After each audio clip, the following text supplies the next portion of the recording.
ચાડા વગરના લોટ પાણી કાંઈ અમે વાપરીએ નહીં, અને એ પણ ડોળું પાણી હોય નહીં, ચોખ્ખું પાણી થાય પછી ગાળી ભગવાનને મનથી ધરાવી અને પછી પાણી પીએ. જો ત્યારે શિવરામ વિપ્રને ખબર પડી કે ભાઈ આપણા બ્રાહ્મણ કરતા સ્વામિનારાયણના વાઘરી અને હરિજન છે એ વર્તમાનમાં ઊંચા છે. જો તો આમ ભલે એ વાઘરી કુટુંબમાં જન્મેલા, પહેલા તો માંસ ખાનારા હતા. લ્યો, સસલા મૃગલા આવા જે કંઈ હાથમાં આવે ઘો પકડીને ખાઈ જતો આ સગરામાં. અને શિકારી કૂતરાઓને ટ્રેનિંગ આપીને લીંબડીના નરેશને આપતો. જુઓ તમે, દર વર્ષે એક કૂતરો એને ભેટ આપવાનો અને એના સરકાર તરફથી પૈસા એને મળી જાય. ટ્રેન કરે એ કૂતરાને કેવી રીતે તારે શિકારને પકડવો છે. તો આવો એ સગરામ પણ સંતો અને મહારાજના પ્રસંગમાં આવ્યો. માંસ ખાવાને બદલે, દારૂ પીવાને બદલે પાણી પણ ગાળી ચાળી અને લોટ પાણી ગાળી ચાળીને વાપરતો થઈ ગયો છે. માટે ભલે ગમે તે ધર્મના હતા, વર્ણના, આશ્રમના, સંપ્રદાયના હતા, પણ એ બધા જ ભક્તો મહારાજે જેમ આજ્ઞા કરી એમ બધા વર્તતા હો. તો અહીંયા ભગવાન કહે છે ભલે તમે બ્રાહ્મણો કરતા પણ ઊંચા ધર્મ પાડતા હોય, છતાંય તમારે તમારી મર્યાદામાં રહેવું. કહેતા તમારે બ્રાહ્મણની જેમ પછી તિલક ચાંદલા અને તુલસીની કંઠી ધારવી નહીં, પણ ભગવાન કહે છે તમારે કપાળની અંદર કેવળ ચાંદલો કરવો અને ગળાની અંદર ચંદનની અથવા તો ધાવડી આદિ બીજા કાષ્ટમાંથી બનાવેલી માળા ધારણ કરવી. તો આ તેજા ભગત ને આ નારાયણદાસ કેવા વર્તમાન વાળા, અતિ પવિત્રપણે રહેનારા હો.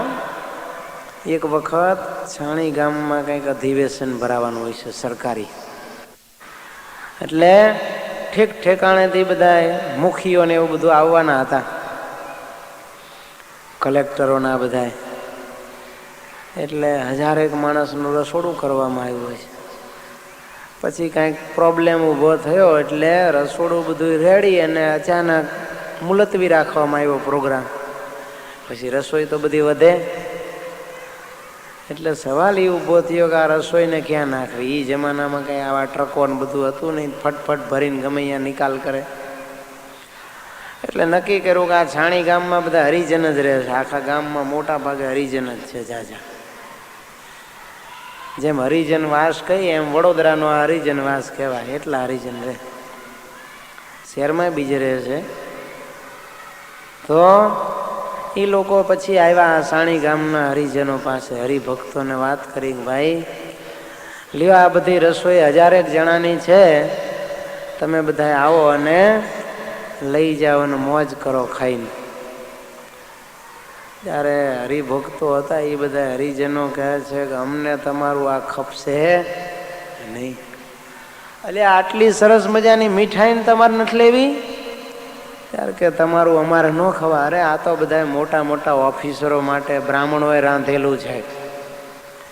એ જમાનામાં તો ગમે ત્યાં રસોઈ થાય તો રસોઈયા બ્રાહ્મણો જ મહારાજ રહેતા. હવે તો બધા 18 આલમના રસોઈ કરતા શીખી ગયા. એ કે બ્રાહ્મણોએ રાંધેલી રસોઈ તમારા ભાગમાં ક્યાંથી? તમારે તો જમ્યા પછી એઠું જૂઠું વધ્યું હોય ને એ તમને મળે, ઉતરેલું બગડેલું. અને આ તો અમે ફ્રેશ રસોઈ તમને આપીએ છીએ ને તમે નહીં લ્યો. ત્યારે કે ના અમે નહીં ખાઈએ, જેને ખવડાવ્યું એને ખવડાવો. એ કે કેમ?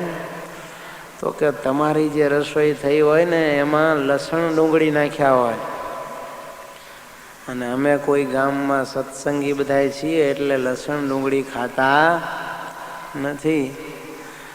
ત્યારે કહે છે ભાઈ આ તો મોટો સમિયાણો હતો એટલે લસણ ડુંગળી નથી નાખ્યા. ત્યારે કે હિંગ તો તમે નાખ્યું જ હોય, અમે તો હિંગ સુદ્ધા ખાતા નથી. ત્યારે પેલા મહારાજને પૂછ્યું, ત્યારે કે હિંગ? તો કે આ વઘરણીએ મળી નહોતી એટલે હિંગે નાખ્યું નથી. એ કે હિંગ વગરનું છે, હવે તો તમે આ ખાઓ. ત્યારે કે વાત તમારી સાચી, પણ તોય અમારે ન જોઈએ. અરે પણ તમારે દાળ શાકમાં કદાચ હિંગની, લસણ ડુંગળીની, પણ મીઠાઈમાં?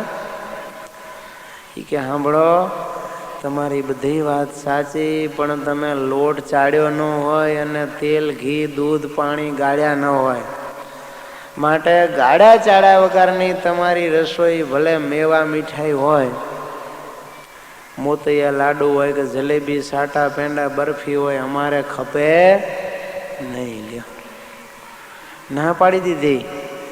એ કે તમે ગરણા તો બાંધો જ નહીં, માટે તમારું ગાળ્યા ચાળ્યા વગરનું બનાવેલું આ અન્ન અમે નહીં જમીએ. ન લીધું, વિચાર કરો.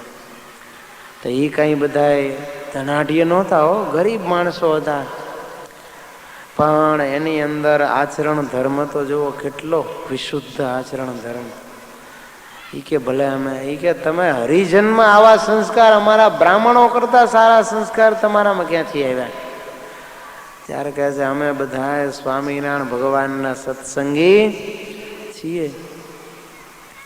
એટલે ભગવાન સ્વામિનારાયણના આશ્રિત અમે થયા ત્યારથી અમે આ બધા આવા ઉજળા ધર્મ પાડીએ છીએ. ત્યારે એ બધાને આશ્ચર્ય થયું ને પછી રસોઈ બીજે જઈને આપી આવ્યા, પણ ગામમાં કોઈ હરિજનોએ લીધી નહીં. જો તો આમ આખા ગામના ગામ હરિજનો હતા, એ પણ સ્વામિનારાયણ ભગવાનના દ્રઢ આશ્રિત સત્સંગી થયેલા, પણ ભગવાનની આજ્ઞા એટલે આજ્ઞા હોય. એ કેવળ કપાળમાં ચાંદલો જ કરતા, તિલક ન કરતા. જો એ વખતે અને શાસ્ત્રમાં મર્યાદા બાંધેલી છે, કઈ ભગવાને એકે આ નિયમો કર્યા નથી. એવું લખ્યું છે શાસ્ત્રમાં કે શૂદ્રોએ ભગવાનના મંદિરમાં અંદર દર્શન કરવા ન જવા, પણ બહારથી ઉભા રહી દર્શન થાય તો ઠીક છે, નહીતર ધજાના દર્શન કરવા છે. એના ધજાના. જો અને એ કેવળ ભગવાનની ધજાના દર્શન કરે એટલા માત્રથી એને આ ભગવાનના દર્શનનું ફળ મળે. કયો તો આ બધા હરિભક્તો હતા ને, એ દર્શન કરવા વિચાર કરો. છાણી ગામ એટલે લગભગ કેટલા કિલોમીટર થતું? 8-9 કિલોમીટર થાય વાડી મંદિરથી. એટલું ચાલીને દર્શન કરવા જાય હો. ભગવાનના દર્શન તો કરવાના નહીં. દર્શન કોના થાય? ધજાના થાય. તોય પગપાળા ચાલી અને 9 કિલોમીટર ચાલીને જાય અને 9 કિલોમીટર આવે. એમાં એક વખત તો ચોમાસામાં વરસતા વરસાદમાં નારણદાસ કે તેજા ભગત કોઈ હતા, તેજા ભગત હતા, દર્શન કરવા ભગવાનના ગયા. લ્યો તો હવે ધોધમાર વરસાદ પડશો તો એટલે કોઈ માણસો તો આવે એમ હતું નહીં, એટલે દરવાજા બપોરે 12 વાગે બંધ કરેલા, પછી ખોલ્યા જ નહીં. 4 વાગ્યા સુધી તો દરવાજો બંધ હોય, નહીતર કદાચ એક ખડકી ખુલ્લી રાખે, કોક હરિભક્તો આવે જાય. વરસાદ ખૂબ પડે અને બહાર તેજા ભગત આવીને ઉભા. લ્યો થોડું મોડું થઈ ગયું, 12 વાગતા. હવે એને તો આમે ભગવાનના દર્શન તો કરવાના ન હોય, એટલે 12 વાગે જાય કે 12:30 જાય, ધજા તો ખુલ્લી જ હોય, એને તો દર્શન થાય. ધજાના દર્શન તો એને કરી લીધા, પણ એના મનમાં ગોપાળાનંદ સ્વામીના દર્શન કરવાની ઈચ્છા. તો એમ ને એમ આટલા વરસતા ધોધમાર વરસાદની ધારાઓ સહન કરતા કરતા મંદિરની બહાર ઉભા રહ્યા. ઉપર પતરા હશે, એ વખતે તો પતરાની દંદોળીઓ પડે છે મોટી. બાજુવાળા કહે છે ભાઈ અહીંયા આવી જાઓ. ત્યારે કે હું હરિજન છું, તમારા ઘરમાં મારે અવાય નહીં, હું અહીં બહાર ઊભો છું. વરસાદની ધારાઓ અને દંદોડા પાણીના સહન કર્યા, એમને ઊભા છે દરવાજાની બાજુમાં. 4 વાગે જ્યારે ઓલા પાર્ષદે દરવાજો ખોલ્યો, ત્યારે વરસાદમાં પલળેલા લુગડે હાથ જોડીને કહે છે ભગત સ્વામીને જરાક વાત કરો કે તેજા ભગત સાણીથી તમારા દર્શન કરવા આવ્યા છે. સ્વામીને ખબર પડી, સમાચાર આપ્યા એટલે સ્વામી આવ્યા. આવીને જુએ ત્યાં તેજા ભગત તો પાણીમાં પલળી ગયેલા, કપડા બધા ભીંજાઈ ગયેલા, ઠંડી લાગી ગયેલી. સ્વામી કહે છે, તેજા ભગત ક્યારે આવ્યા છો? ત્યારે કહે છે, સ્વામી 12:30 આવીને ઊભો છું. અરે ત્યારના આમનામ પલળો છો? હા સ્વામી, આપના દર્શનની ઈચ્છા હતી, પણ હવે ખડકી બંધ હતી, કોને કહું? 4 વાગે ખડકી ખુલી એટલે આ ચોકીદારને પાર્ષદને મેં કહ્યું કે સ્વામીને વાત કરો. સ્વામી અંદરથી બહાર આવ્યા અને તેજા ભગતને બાથ ભરીને બેઠા. જો તેજા ભગતની આંખમાં આવડા આવી ગયા. સ્વામી કહે છે, તેજા ભગત, ભલે અહીંયા આપણે વર્ણાશ્રમના ધર્મથી કાયમ નથી મળતા, પણ અક્ષરધામમાં તો આપણે બધાએ એક જ જગ્યાએ ભેગું બેસવાનું છે. જો તો આવી રીતે સ્વામી બાથ ભરીને બેઠા અને અંદર આવીને પાછું વર્ણાશ્રમના ધર્મના નિયમ પ્રમાણે વસ્ત્ર સહિત સ્નાન કરીને બીજા વસ્ત્રો પહેર્યા. પણ કેવા આ ભક્તો તમે જુઓ, સંતોનો કેટલો એને મહિમા.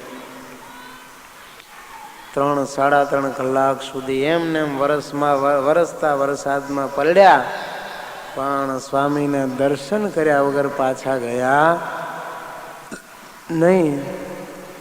તો આવા મહાના ભક્તો હરિજન કુટુંબમાં થયેલા,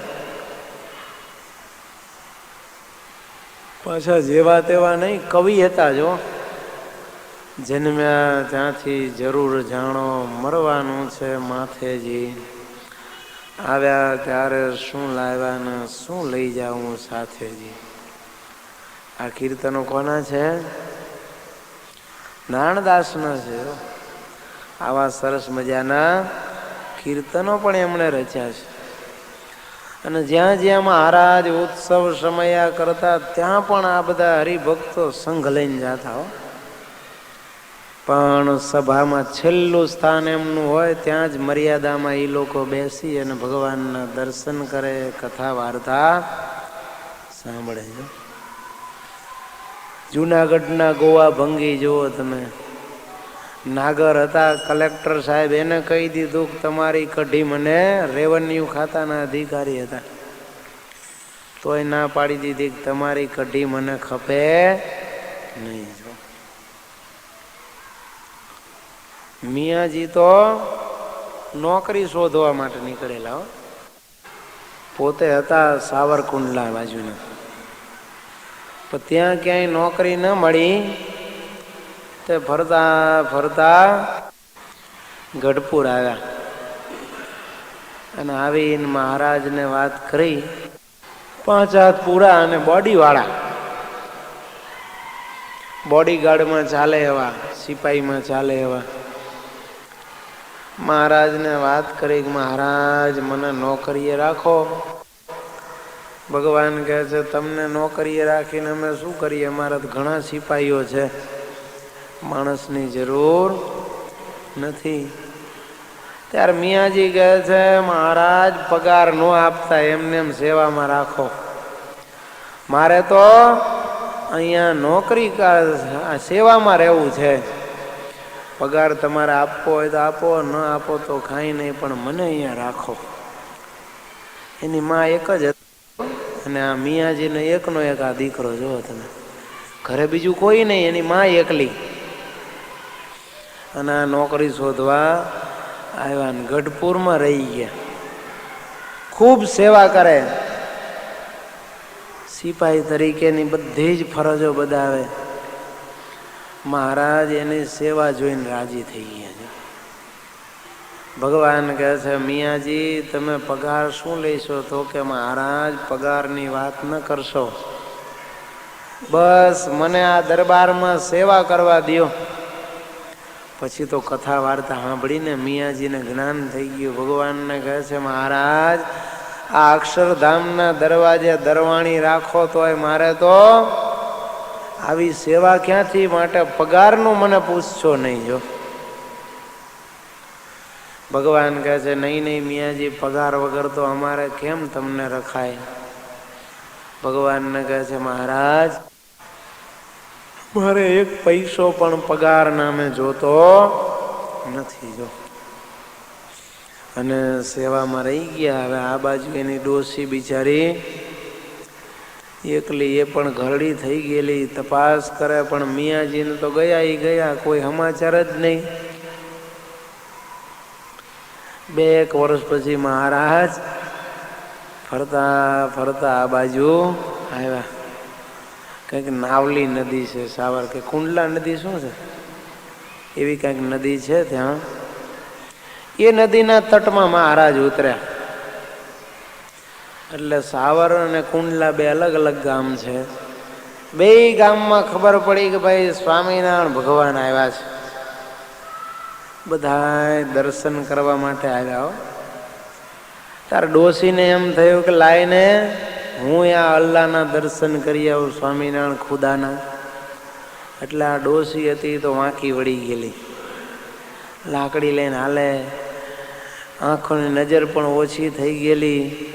ખાવા પીવાના સાંસા, કારણ કે કમાનારો મિયાજી તો ભાગી ગયા, સેવામાં જતો રહેલો મહારાજની. ક્યાંકથી માગી ભીખીને પૂરું કરતી, ડગું ડગું કરતી, બીજી બાઈનો સહારો લઈને લાકડીના ટેકે હાલતી હાલતી આવી. આવીને આમ જુએ ભગવાનના આમ નેજા નાખીને દર્શન કર્યા. ને પછી બાજુમાં પાર્ષદ ઊભા હતા, સાફા બાંધીને સફેદ લુગડામાં. અને ડોસી આમ નેજા નાખીને જોયું ત્યાં તો મિયાજીને ઓળખી ગઈ અને રડવા લાગી ડોસી. अरे स्वामीनारायण खुदा,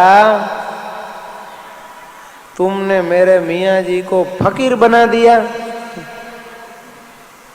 भगवान कहते मियाँ जी आ શું છે? તાર કે મહારાજ આ મારી માં છે અને મને એ ઓળખી ગઈ છે. મિયાજી કહે છે આ તારી માં છે? તો કે હા. અરે તારી માં એકલી છે ને તું એની સેવા ન કરી દે? માટે તારે તો સેવા કરવી જોઈએ. ત્યારે કહે છે મહારાજ મારા તો હવે માન બાપ જે કંઈ કહો એ તમે છો, માટે મારે તો તમારી સેવા કરવી છે. અરે પણ આ ડોસી સામું જો, એની ભરણ પોષણની જવાબદારી તારી કહેવાય. મિયાજી કહે છે મહારાજ મારી નહીં, તમારી.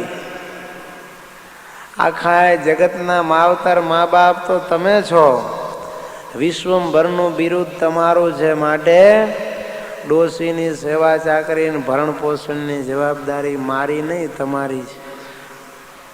અને વળી હું તો તમારી સેવામાં રહ્યો. આખા જગતનું તમે ભરણ પોષણ ને રક્ષણ કરો છો તો શું મારી માનું નહીં કરો? માટે મારે મારી મા પાસે જવું નથી. હું તો હવે અખંડ તમારી સેવામાં રહેવા માંગુ છું. ડોસી કહે છે અરે ખુદા, મારા મિયાજીને તમે મને પાછો સોંપી દો. ભગવાન કહે છે ડોસી માનતો નથી તારો દીકરો, હું તો કહું છું. મિયાજી કહે છે મહારાજ મારે હવે પાછું જવું નથી ઘરે, હું તો તમારી સેવા જ કરીશ. ભગવાન કહે છે ડોસી તારે શું જરૂર? તો કે મહારાજ મારી સેવા ચાકરી કરનારા કોઈ નથી, કમાણીનું કાંઈ સાધન નથી, અને મારી ઉંમર થઈ, હવે હું શું કરું મહારાજ? માટે મને આ મારું ભરણ પોષણ કેમ થાય? ભગવાન કહે છે આજ તારા પ્રોબ્લેમ છે ને. હરિભક્તો હતા, એને કહે છે જાઓ એક ખાંડણીનો દસ્તો લઈ આવો. એક જણાને તું કે હરડે લઈ આય, બીજાને કે તું બેડા લઈ આય, ત્રીજાને કે તું આમળા લઈ આય. હરડે બેડા આમળા આ બધું લાવીને કિલો આપ્યું ડોસીને. એક ખાંડણીને એક દસ્તો આપ્યો. ભગવાન કહે જો ડોસી, આ તારે દવા છે ને ત્રણેય હરખા પ્રમાણમાં ભેગી કરે, ખાંડીને ભેગી કરી નાખવાની, નાની નાની પડીકીઓ વારવી. કોઈ પણ પ્રકારનો રોગી તારી પાસે આવશે, તું એને આ પડીકી આપીશ એટલે એનો ગમે એવો રોગ હશે, જૂનો હોય તોય ભલે, નવો હોય તો ભલે, ટીબી હોય તોય ભલે, દમ હોય તોય ભલે, કે પછી ડાયાબિટીસ હોય તોય ભલે, બધા જ રોગ એના મટી જશે. હરસ હોય કે પાઇલ્સ હોય કે ભગંદર હોય, જે રોગ હોય તારે આ પડીકી 2 હાલ દેવાની અને બસ, અને વ્યાજબી તારે ચાર્જ લઈ લેવાનો, અને તારે બધા વાતે સુખ થઈ જશે ને તું સાજી પણ થઈ જઈશ, ખાવા પીવાનું ખૂબ તને મળશે. ડોશી કે ભલે મહારાજ, મારા મિયાજીને હાચવજો. ભગવાન કહે છે ચિંતા ન કરીશ ડોશી, તને ને મિયાજીને બેયને હાચવીશ. બસ. ડોશી તો આવી ઘરે ખાંડી અને એની ફાંકીની પડીકીઓ બનાવી દીધી. ભગવાને આજ્ઞા કરી હતી કે બધાએ માંદા પડો તો ડોશીને દવા લેજો. માંડ્યા બધાએ આવવા દવા લેવા, અને ડોશીને 2 જ પડીકી આપવાની ને હાજુ થઈ જાય. ચાર્જ ડોશી કે એનાથી લોકો રૂપિયા વધારે આપી જાય. થોડાક દીમાં તો ડોશી માલમ માલ થઈ ગઈ. ખાવા ઘરમાં કાંઈ હતું નહીં, એના બદલે રૂપિયાવાળી થઈ ગઈ. એટલું જ નહીં, રૂપિયા આવ્યા એટલે પછી તો પોતાને હવે પૈસા મળ્યા એટલે સારો ખોરાક પણ મળવા માંડ્યો. અને વળી ભગવાનની આ પ્રસાદીની પડીકી ડોશીએ ખાધી એટલે ડોશીને શરીરના રોગ બધા દૂર થઈ ગયા. ખોરાક સારો મળવા માંડ્યો, આંખે તેજસ્વી થઈ ગઈ, અને રાતે રાણ જેવી થઈ ગઈ, તાજી માજીઓ. રૂપિયા થોડા ભેગા થયા એટલે પછી તો બીજી એક બાઈ રાખી દીધી સેવામાં. એ રસોઈ પણ કરે, અને હરડા બેડા આંબળા ખાંડી ચાળી અને 3 સરખા પ્રમાણમાં મિક્સ કરીને ફાંકીના પડીકા બનાવી દે. લે પછી તો ડોશીએ ગામમાં સરસ મજાનું એક ઘર લીધું, અને આગલા ભાગમાં દવાખાનાનું બોર્ડ મારી દીધું. આખા ગામના અને આજુબાજુના કેટલાય લોકો દવા લેવા આવે, ને ડોશી તો સરસ મજાની એક આરામ ખુરશીમાં બેઠી હોય. આવે એટલે પૂછે કે શું રોગ છે? લેવા પડી ગઈ. રામબાણ ઈલાજ, બધા જ રોગની એક જ દવા. જેમ ગામડાના ઓલા કમ્પાઉન્ડરમાંથી ડૉક્ટર થયા હોય ને, આરએમપી 5 ડબલી રાખી હોય થેલામાં, વિઝિટે જાય, ગમે એ રોગ હોય એ બધામાંથી 3 ગોળીઓ કાઢીને પડીકી વારીને આપી દે. સવાર બપોર સાંજે એ ગોળીઓ લઈજો.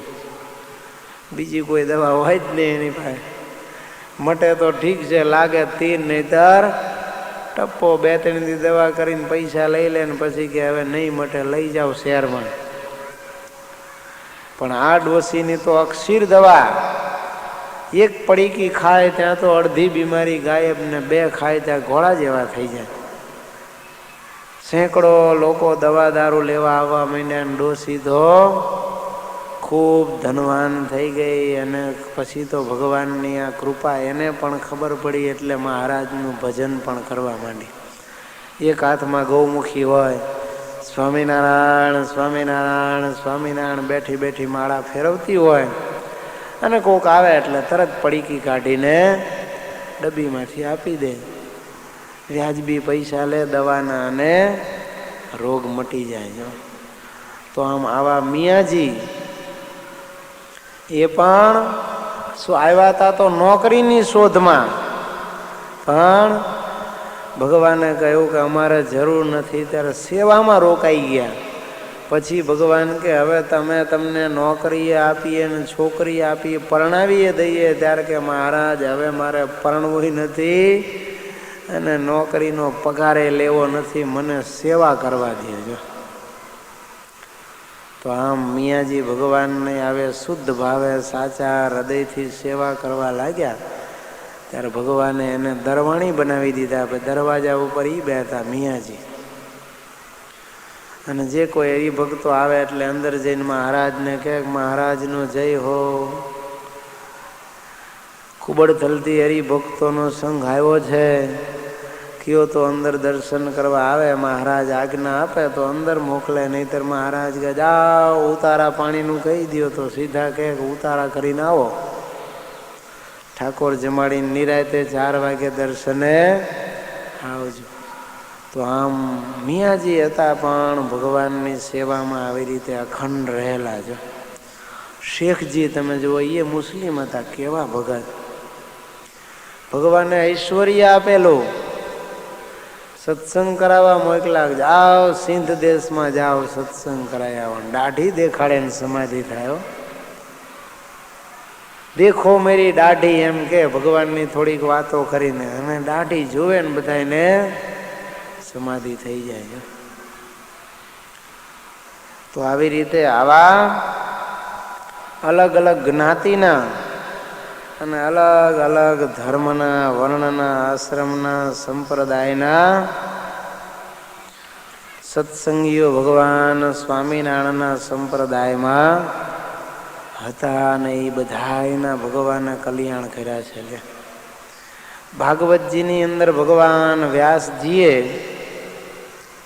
કંઈક પ્રથમ સ્કંદનો બીજો કે ચોથો અધ્યાય છે, એની અંદર આ ભવિષ્ય ભાંખ્યું છે. જો કે સુખદેવજી મહારાજ પોતાની કથાનું મંગલાચરણ કરે છે. એમાં લખ્યું છે, કિરાત હુણાંગ્ર પુલિંદ પુલકસા આભીર કંકા યવન ખસાદય યેન્ય ચ પાપા યદુપાશ્રયાસયા શુદ્ધ્યંતિ તસ્મૈ પ્રભવેષ્ણવે નમઃ. સુખદેવજી મહારાજ મંગલાચરણ કરે છે. કિરાત, હોણ, અંગ્ર, પુલિંદ, પુલકસ, આભીર, કંક, યવન, ખસ, ભીલ વગેરે જાતિના જે પાપી લોકો પણ જેની શરણાગતિના આધારે શુદ્ધ થાય છે એવા પ્રભુ વિષ્ણવે, એટલે કે એવા પ્રભુ વિષ્ણુને હું નમસ્કાર કરું છું. અથવા તો એવા ભગવાન જે ભવિષ્યમાં પ્રભવ પામવાના છે, કહેતા પ્રગટ થવાના છે, એવા ભગવાન સ્વામિનારાયણને હું નમસ્કાર કરું છું. તો આવી રીતે ભાગવતજીની અંદર પણ આવું મંગલાચરણ સુખદેવજી મહારાજે કર્યું છે કે ભગવાન પ્રગટ થશે અને એ ભગવાન આવી રીતે કિરાત, હોણ, અંગ્ર, પુલિંદ, પુલકસ, આભીર, કંક, યવન, ખસ, ભીલ આદિ જાતિના લોકોને કાઠી, કોળી, બધા ચમાર, વાઘરી બધાને સત્સંગ કરાવશે અને એના કલ્યાણ પોતાના શરણે લઈને કરશે. તો સ્વામિનારાયણ ભગવાનની વખતે આ બધા જ દેશોના આવતા, આભીર દેશના, કંક દેશના, આ બધા આંધ્રપ્રદેશના છે, જગન્નાથપુરી સુધીના હરિભક્તો આવતા. જો અને એ બધાને ભગવાને પોતાના શરણાગતો બનાવ્યા. મહારાષ્ટ્ર, રાજસ્થાન અને ગુજરાતમાં તો ખૂબ સત્સંગ હતો, પણ બીજા રાજ્યોમાંથી પણ સત્સંગી જીવનમાં વર્ણન આવે છે કે બધા જ જેટલા પ્રાંતો હતા એ વખતે બધા જ દેશો, રાજ્યો અને પ્રાંતોમાંથી હરિભક્તો મહારાજના દર્શને આવેલા અને પોતપોતાના દેશની જે આઈટમો હોય એ ભગવાન માટે ભેટ લઈ આવેલા. તો આમ આવા બધા જ જે આ સુખદેવજીએ મંગલાચરણમાં કહ્યું છે એ બધા જ પ્રકારના જીવોને ભગવાને પોતાના શરણે લઈને એના કલ્યાણ કર્યા છે. પણ એ બધા જ જાતિના ભક્તો, જો ભીલ, કેટલા ભીલ ભગવાનના આશ્રિત હતા. ડભાણ જ્યારે મહારાજ યજ્ઞ કરવા ગયા ને ત્યારે હાથીજણ ગામના હરિભક્તો, હાથસણી ગામના હજારો ભીલો હતા. એ બધા એને ભગવાન દર્શન દેવા માટે ગયા. આજુબાજુનો વિસ્તાર બધો ભીલનો બહુ. સમયની હજી વાર હતી એટલે મહારાજ અગાઉથી તૈયારી કરવા આવેલા, સૂચનાઓ આપીને ભગવાન સત્સંગ કરાવવા આવેલા. ત્યારે એ ગામના રાજા ઝાલમસિંહ, ભીલના રાજા હતા, એ ભગવાનના આશ્રિત થયા અને પોતાના દરબારમાં મહારાજને પધરાવ્યા. રાજમાતાએ ભગવાનનો ખૂબ પૂજા કરી, વસ્ત્ર અલંકારો ભેટ આપ્યા, મહારાજને ત્યાં રાખ્યા. અને ભગવાન જ્યારે ત્યાંથી પાછા ડભાણ આવ્યા ત્યારે કંઈક 2000 કે 5000ની સેના લઈને આ ભીલની સેના લઈને જુઓ યજ્ઞની સેવા કરવા જાલમસિંહ આવ્યા. મહારાજને કહે છે, મહારાજ આટલો મોટો યજ્ઞ તમે કરવાના છો, જેતલપુરમાં લોલંગર બાવો મોટી લંગર લઈને આવ્યો તો સેના લઈને તમને વિઘ્ન કરવા માટે અહીંયા આ બધા મારા માણસો છે એ ચોકી પહેરો કરશે અને કંઈ પણ થશે તો આ બધા જાનની બાજી લગાવશે. ભગવાન કે ભલે. ત્યારે 4-5 હજારની સેના લઈને આવ્યા ભીલો બધા ભગવાનની સેવામાં. જો પણ આ તો બધા તીર કામઠા રાખે ને, ભીલના વેશ કેવા હોય. તે આ બધા સત્સંગીઓ જે સમયમાં આવ્યા હતા એ ડરવા માંડ્યા કે મહારાજ આ બધા અમને લૂંટી લેશે, માટે મહેરબાની કરીને આ બધાને કાઢો, નહીતર અમે ભાગી જઈશું. ભગવાન કહે છે, આ લૂંટવા નથી આવ્યા, તમારી રક્ષા કરવા આવ્યા છે. પણ સત્સંગીઓ કે નહીં મહારાજ, આનો ભરોસો નહીં, માટે આને રજા આપી દો. મહારાજે જાલમસિંહને બોલાવ્યા. હા મહારાજ. જાલમસિંહ કહે છે, શું હુકમ છે? ભગવાન કહે છે, એમ કરો, આ સૈન્ય તમારું છે ને એ પાછું મોકલી દો ને તમે રોકાવો. કારણ કે આપણને કોઈ અહીંયા ભય નથી. વળી આ સેંકડો કાઠી પાર્ષદો છે, ભરી બંદૂકે અમારી સેવામાં તૈનાત છે. કદાચ એવું લાગશે તો આપણે સેના બોલાવી લઈશું, પણ અત્યારે તમે સેનાને પાછી મોકલી દો. પછી બધાએ ભીલોને ભગવાને કહ્યું એટલે રાજાએ પાછા મોકલી દીધા. જો તો આમ બધી જ જ્ઞાતિના ભક્તો ભગવાનની પાછળ આગળ પાછળ ફરતા અને ભગવાન માટે જાનની બાજી લગાવવા તૈયાર હતા. જો બિશપ હેબર નડિયાદમાં ભગવાનને મળ્યો ત્યારે એ પાદરી હતો મોટો, પણ બધાએ ભાડુતી સેવકો રાખેલા. અને સ્વામિનારાયણ ભગવાન જ્યારે એને મળવા માટે આવ્યા ત્યારે આ બધા કાઠીઓ ભારી બંદૂકે ભગવાનની સેવામાં તૈનાત અને ભગવાનના ઈશારા પ્રમાણે નાચે. ત્યારે બિશપ હેબરને આશ્ચર્ય થયું. મહારાજને કહે છે, મહારાજ આ તમારા બધા બોડીગાર્ડ કોણ છે? ભગવાન કે પૂછો એને, રાજા મહારાજાઓ છે. એ કે આ બધા રાજપાટ મૂકીને તમારી સેવામાં અહીંયા રહે છે, તમે એને પગાર શું આપો છો? ભગવાન કે તમે જ એને પૂછી લ્યો ને. સુરા ખાચરને પૂછ્યું ત્યારે કે મને 10,000 રૂપીઝ પર મંથ, 10,000 રૂપિયા મને આપે. કોઈ કે 5,000, કોઈ કે 8, કોઈ કે 10, કોઈ કે 12, કોઈ કે 2,000, કોઈ કે 1,000. બિશપ હેબર તો ચક્કર ખાઈ ગયો. એ કે આટલા રૂપિયા સ્વામિનારાયણ બધાને પગાર આપે છે? ભગવાનને કહે છે, તમે રૂપિયા તો રાખતા નથી અને આ બધાને પગાર ક્યાંથી આપો છો? ભગવાન કહે છે, એ પણ તમે એને પૂછો. સુરા ખાચરને કે તને 10,000 કેવી રીતે આપે? ત્યારે કે સાંભળો, સ્વામિનારાયણ મળ્યા પહેલા મારો આ તાઇફાનો જલસા કરવાનો ખર્ચો રૂપિયા 10,000 મહિને હતો.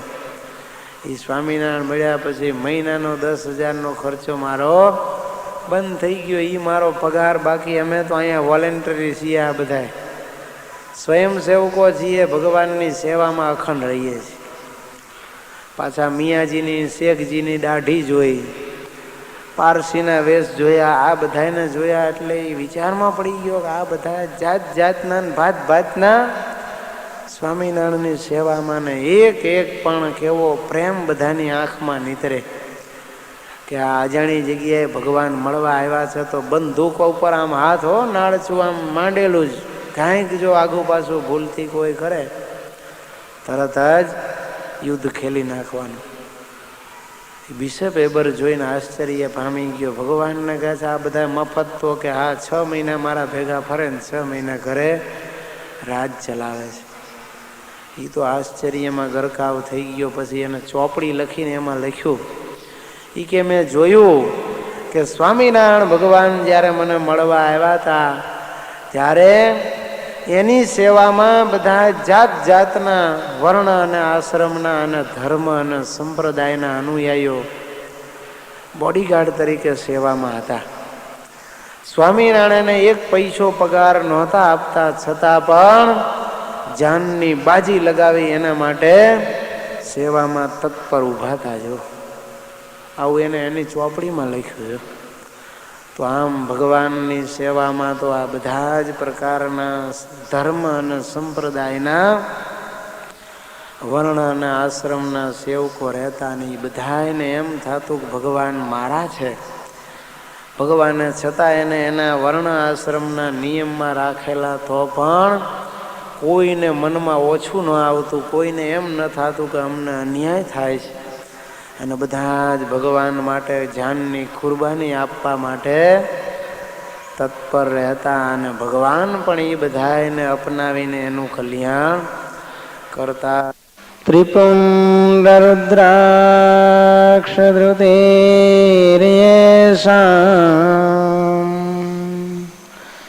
સ્યાत् સ્વકુલાગતઃ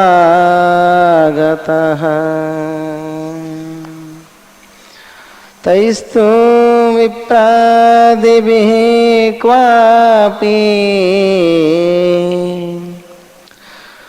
ન ત્યાજ્ય સમદાશ્રિતૈઃ.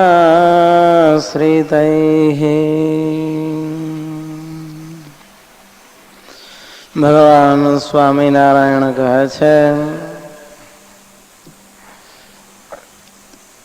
કે જે બ્રાહ્મણાદિક ને ત્રિપુંડ્ર જે આડું તિલક કરવું તથા રુદ્રાક્ષની માળા ધારવી એ બે વાના પોતાની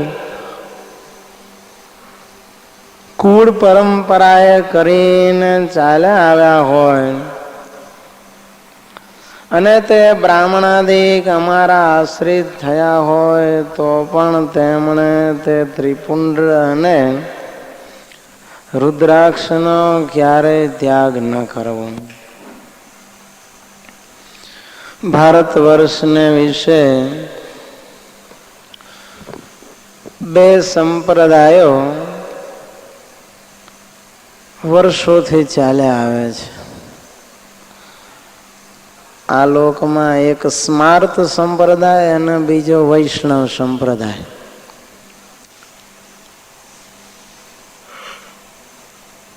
સ્માર્ત સંપ્રદાય એટલે શિવજીને માનનારા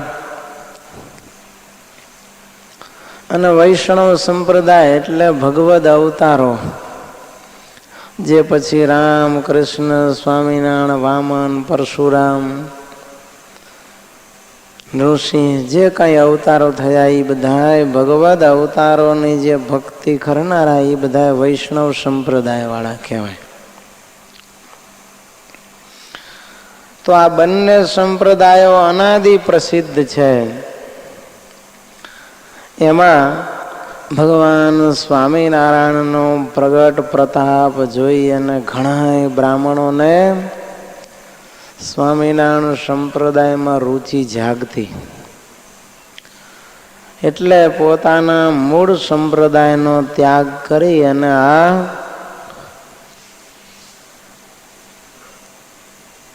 સ્વામિનારાયણ સંપ્રદાયનો અંગીકાર કરતા.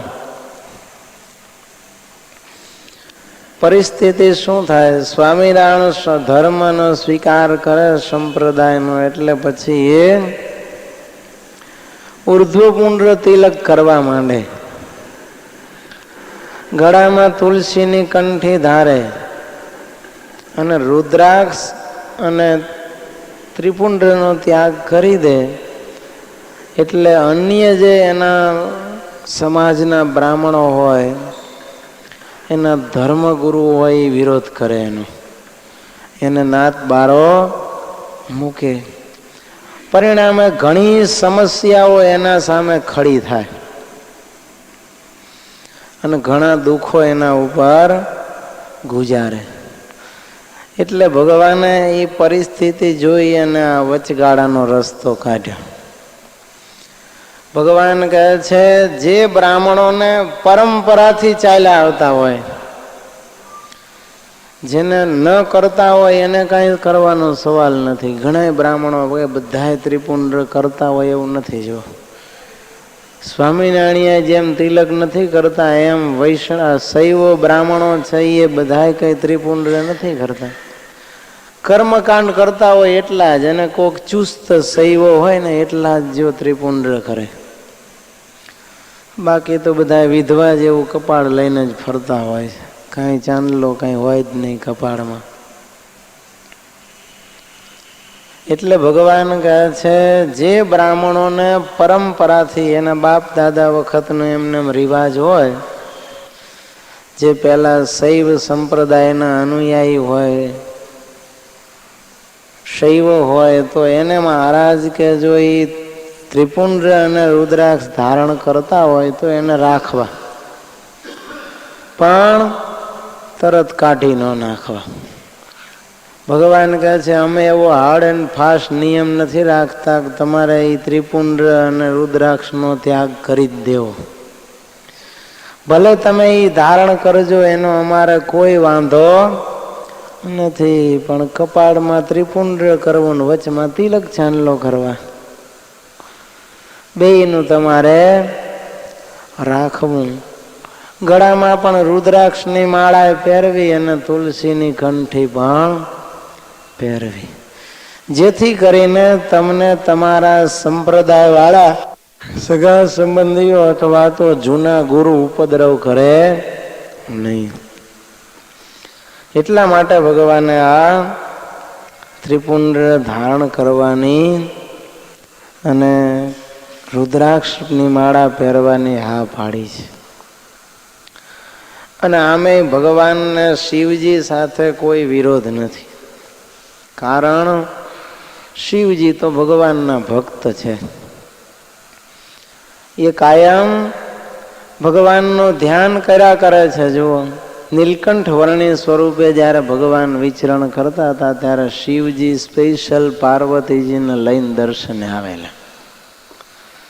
ઓળખી ન જાય એટલે કાપડીનો વેશ લઈને શિવજી આવેલા. જો ભગવાન શ્રી કૃષ્ણ નાના હતા ત્યારે પણ સદાશિવ જોશી થઈ અને વૃંદાવનમાં ભગવાનના વ્રજમાં દર્શન કરવા ગયેલા.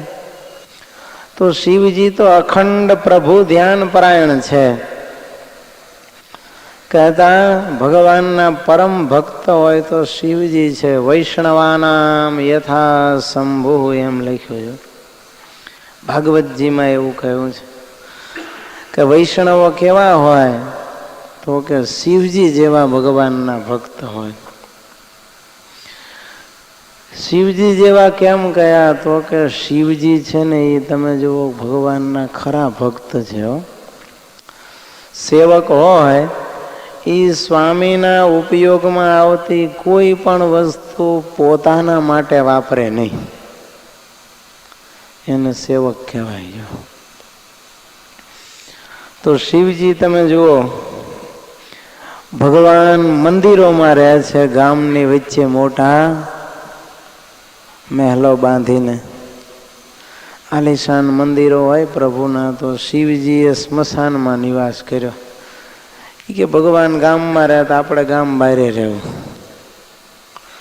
ભગવાનને સરસ મજાના સુગંધીમાન પુષ્પોની માળા ચડે તો શિવજી કે હું આકડા ધતુરાના ફૂલથી રાજી થઈશ. કરણ કેતકીના ફૂલ જે ભગવાનને નથી ચડતા એ જ ફૂલ હું ધારણ કરીશ. જો ભગવાનના શરીરે સરસ મજાનો સુગંધીમાન ચંદનનો લેપ થાય તો શિવજી કે આપણે એ નહીં જોઈએ. હું ભસ્મનો લેપ કરીશ. પ્રભુ સરસ મજાના જરિયાની સુવર્ણના તારે યુક્ત રંગબેરંગી કેસરિયા વસ્ત્રો ધારણ કરે તો શિવજી કે હું વાઘાંબર ધારીશ અથવા તો દિગંબર રહીશ, પણ ભગવાનને પહેરવાના વસ્ત્રો હું નહીં પહેરું છું. ભગવાનને સરસ મજાના સુવર્ણના અલંકારો ધારણ કરાવે તો શિવજી કહે છે હું સર્પના ઘરેણા બનાવીને પહેરીશ, પણ ભગવાન જે વસ્ત્ર અલંકારો ધારણ કરે છે એ હું નહીં રાખું. ભગવાન ચક્ર ગદા પદ્મ આવું બધું ધારણ કરે છે તો શિવજી કહે છે હું હાથમાં ચીપિયા ત્રિશૂળ રાખીશ, પણ ભગવાનના હથિયારો નહીં લઉં છું. તો શિવજી આપણને શીખવાડે છે કે આપણા સ્વામી ભગવાન જે વસ્તુનો ઉપયોગ કરતા હોય એની વસ્તુ આપણા અર્થે આપણે વપરાય નહીં, પણ એની પ્રસાદી લેવાય. પ્રસાદી લેવામાં બાદ નહીં, પણ એના ઉપયોગમાં આવતી વસ્તુઓ એના બદલે આપણાથી વપરાય નહીં. જો ભગવાન થાળ જમ્યા પછી એની પ્રસાદી આપણને મળે તો એ પ્રસાદ લેવામાં બાદ નહીં, તો મહિમાથી લેવાય. પણ એને સુવાનું બિછાનું હોય, એને બેસવાની ગાદી હોય તો એના ઉપર આપણે બેસી જવાય નહીં. એ કાંઈ પ્રસાદીની ન કહેવાય. કાયમી જે એના વપરાશના સાધનો હોય એને સેવકે વાપરવા જોઈએ નહીં. એના ચપ્પલ હોય કે એના જે કાંઈ વસ્ત્ર હોય તો એ બીજાએ પહેરાય નહીં. જો એને કહેવાય સેવક. ભગવાનના વસ્ત્ર અલંકાર પછી સેવક પહેરી લે તો સેવક કોણ અને સ્વામી કોણ એ સવાલ થઈ જાય ઊભો. એટલે તો આપણે જુઓ કંઈ પણ વસ્તુ લાવીએ છીએ તો પહેલાં ભગવાનને અર્પણ કરીને પછી વાપરીએ છીએ, કે પ્રસાદીની વસ્તુ લેવામાં બાદ નહીં.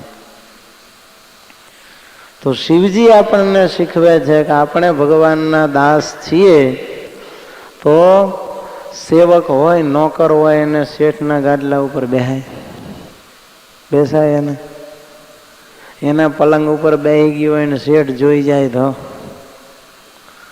નોકરને થાય મન. નોકરને મન થઈ જાય ઘડીક લાવો બેસી જવું. રિવોલ્વિંગ ચેર હોય ફર્સ્ટ ક્લાસ રજવાડી, સાફ કરતા કરતા સાહેબ નો એટલે ઘડીક બેહીને આમ ગોળ ગોળ ફરી લે. પણ જો સાહેબ કે શેઠ આવી જાય ને દેખી જાય તો બે તમાચા મારીને કાઢી મૂકે. કહેતા એક મર્યાદા હોવી જોઈએ. આપણને શેઠનું ગૌરવ અને સન્માન સચવાવું જોઈએ, એમ ભગવાનનું સ્માન અને ગૌરવ આપણે સાચવવું જોઈએ. આપણે એના દાસ છીએ, સેવક છીએ, તો ભગવાનના ઉપયોગમાં આવતી વસ્તુઓ ભગવાનને બદલે આપણે વપરાય નહીં. જો તો શિવજી ભગવાન જે વસ્તુઓ ધારણ કરે છે એ વસ્તુઓ પોતે ઉપયોગમાં લેતા નથી અને અખંડ ભગવાનનું ધ્યાન કર્યા કરે છે. જો ગરુડ પુરાણમાં બીજા